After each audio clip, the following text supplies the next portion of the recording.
All right, here's a story that'll make your jaw hit the floor and your faith in humanity take a back seat. Back in the late 1920s, a husband and wife duo in Nova Scotia decided to turn babies into big business. Yes, babies. William and Lila Young ran the Ideal Maternity Home, which sounds like a cozy place to start a family, right? Wrong. What happened inside that place was more horror movie than Hallmark moment. So let's meet the Youngs. William, the husband, was a chiropractor who also dabbled as an unordained preacher.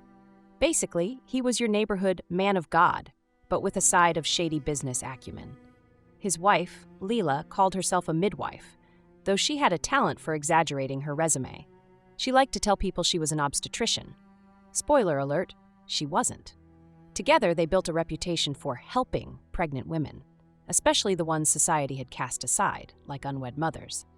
But here's where it gets wild. The Ideal Maternity Home wasn't just about delivering babies, it was about selling them. Yes, you heard that right. If you were a desperate woman with a baby you couldn't keep, the Youngs would find a nice, loving family to take care of it, for a hefty fee, of course. And when I say hefty, I mean up to $10,000 per baby in today's money. That's more expensive than most people's cars back then. Hooked already? Smash that subscribe button and stick with Talescape. But wait, it gets darker. If a baby was born premature or had health issues, the Youngs decided it wasn't worth the effort or the potential payout. Instead of giving these infants the care they needed, they neglected them, letting nature take its course. And when those poor babies passed away, the Youngs didn't bother with funerals. No, they buried them in butterboxes. Yep, wooden crates originally meant for dairy products. Because why give a baby dignity when you've got leftover packaging? From the 1920s to the late 1940s, the Ideal Maternity Home was a money-making machine. Mothers were charged up to $500 just for the privilege of giving birth there. A fortune back then. And if they wanted to take their baby home? Oh, that would cost extra. If they couldn't pay, their baby would quietly disappear. But don't think for a second the Youngs were subtle about any of this. Their illegal adoption racket was an open secret in Nova Scotia. Childless couples would travel from the US and Canada, cash in hand, to pick out a baby like they were shopping for a new couch. And the Youngs? They were living large, driving fancy cars and hosting extravagant parties, all while their victims were left in the dust. By the mid-1930s, the Ideal Maternity Home was running at full throttle. William and Lila Young had turned their little operation into a full-blown baby factory. The demand for babies was high, especially from wealthy American couples who couldn't have children of their own. Adoption laws back then? Practically non-existent. All you needed was cash and a handshake, and you could walk out with a newborn like you'd just picked up groceries. But behind the shiny facade of helping families, things were falling apart quietly at first. For starters, the living conditions in the home were atrocious. The mothers, most of whom were young and scared, were crammed into overcrowded rooms with barely enough food to go around. And the babies? Well, the healthy ones were treated like inventory, while the sick or premature ones were treated like liabilities. And let's talk about those butterboxes for a second. When the Youngs decided a baby wasn't viable, they didn't just let things slide, they made a whole process out of it. Once a baby passed away, they'd place its tiny body in a wooden butter box sourced from a local dairy and bury it in unmarked graves on the property. Some reports even claim they burned the boxes in a furnace when the graves started piling up. It's the kind of detail that makes you shudder and wonder how anyone could stomach such cruelty. But the Youngs didn't just stop at baby selling and neglect. They were all about maximizing profits, no matter how shady it got. Some mothers were forced to sign adoption papers under duress, giving up their babies even if they didn't want to. Others were left penniless after being charged for everything from diapers to delivery fees. And if a mother dared to ask too many questions, the Youngs made sure she was sent packing without answers, or her child. Meanwhile, rumors about the home were starting to spread. Neighbors whispered about the steady stream of childless couples arriving in luxury cars and leaving with babies. Others noticed the strange shipments of butter boxes that seemed to arrive in bulk but never left. And then there were the mothers who came forward with horror stories about their time at the home, stories that painted a picture of neglect, exploitation, and outright fraud. The authorities, slow as they were to act, finally started paying attention. Complaints about the Youngs' practices led to inspections, but the couple had a knack for staying one step ahead. They always seemed to have just enough paperwork to avoid serious trouble. Fines were issued and licenses were questioned, but the home kept operating.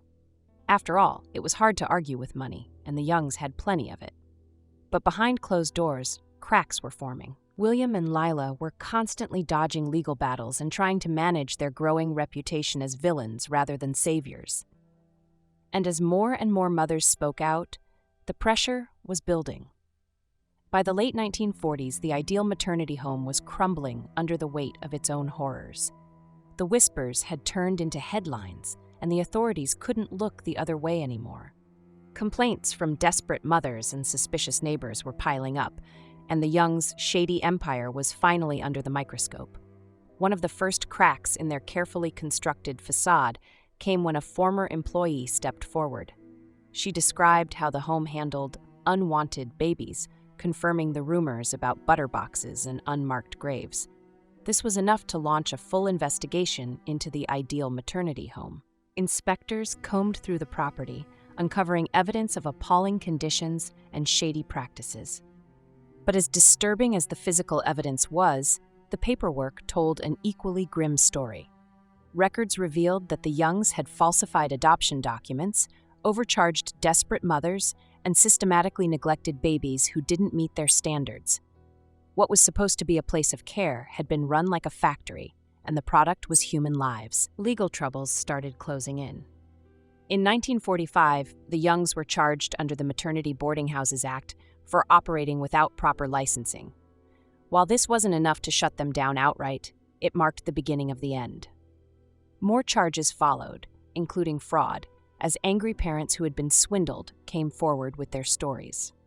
The Youngs were fined multiple times, but they always seemed to wriggle out of facing real justice. Then came the testimonies.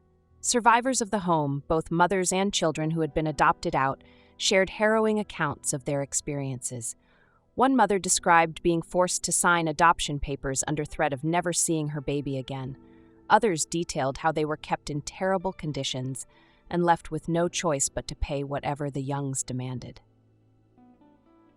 Despite the mounting evidence, the Youngs were never charged with manslaughter or murder. The exact number of babies who died at the Ideal Maternity Home remains a mystery, but estimates range from 400 to 600. Some believe it could be even higher, given the lack of proper records and the number of unmarked graves. By 1947, the Ideal Maternity Home was forced to close its doors for good.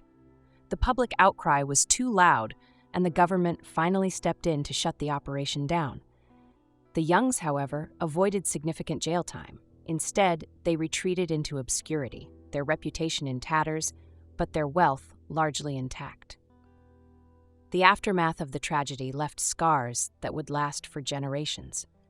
Survivors of the home spent decades searching for answers about their origins, trying to piece together the truth about their adoptions. Families who lost children to the Butterbox burials were left with nothing but questions and grief. The story of the Butterbox Babies eventually gained national attention, thanks to books, documentaries, and even a feature film. Bette Cahill's book, Butterbox Babies, brought the story into the spotlight, ensuring that the atrocities committed at the Ideal Maternity Home wouldn't be forgotten. But perhaps the most haunting part of this story is how it highlights the darker side of human desperation. The Youngs exploited the most vulnerable people, mothers in need and babies who couldn't defend themselves, all in the name of profit. The Butterbox Babies tragedy stands as a grim reminder of what happens when greed and cruelty go unchecked. It's a story that shakes you to your core, but also serves as a testament to the resilience of those who survived it and refused to let the truth be buried alongside the innocent lives lost. Thanks for tuning in to Talescape. Don't forget to like, comment, and subscribe for more stories that uncover the darkest corners of history.